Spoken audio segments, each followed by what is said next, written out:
In order to use the whiteboard option on Clevertouch, choose the left or right arrow and choose whiteboard at the top. When in the whiteboard option, you can use your finger to interact with the whiteboard or use the magnetic pen on the Clevertouch. To select the tool, you have the toolbar at the bottom. The pointer will move items around on the whiteboard.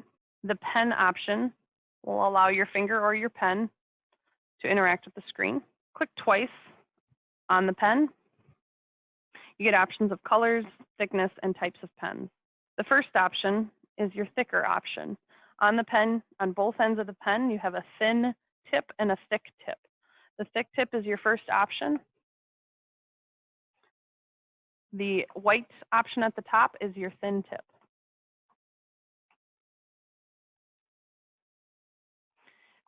To mirror the thickness and the thinness, you can change to make sure that you have a thicker pen.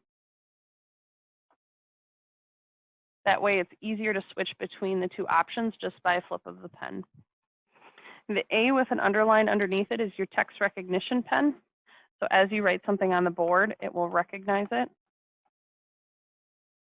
Click the arrow next to the word, and it will change it into text. The eraser option lets you choose what you'd like to erase by drawing a line over it. The trash can will erase the entire page.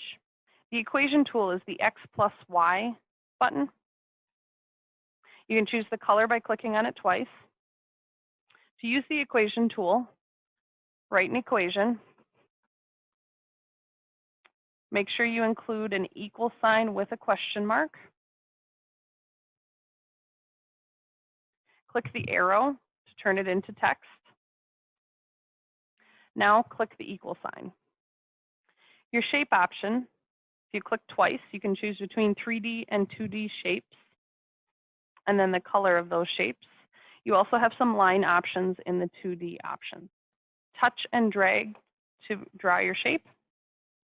The hand allows you to zoom in and zoom out to pan and scroll around. What's nice to know, if you click it twice, it shows you just how large of a space you're working with. So you have a very large whiteboarding space.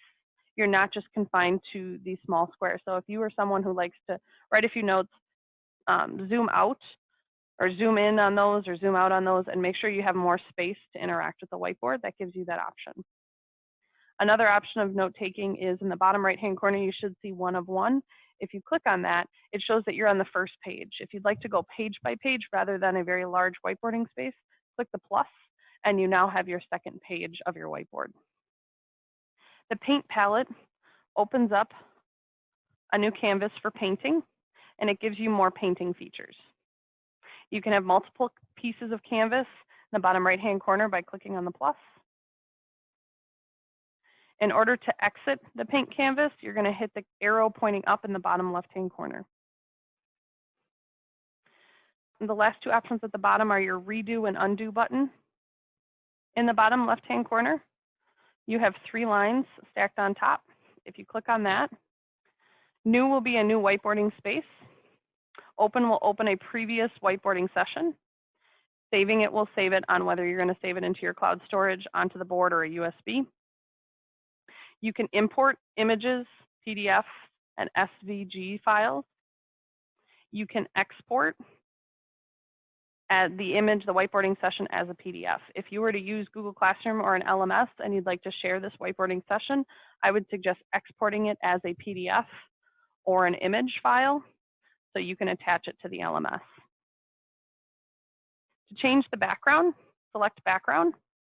You can change the color. The top, if you choose texture, you can have a background. They have more options if you scroll down. Or you can add a custom background to interact with. Just make sure that this is a JPEG file and be careful with the sizing. You can do this by either having it on a USB drive or finding it online and saving it onto the board. You can also locate it on your cloud storage. If you'd like to send this whiteboarding session as an email, you can choose Send Email.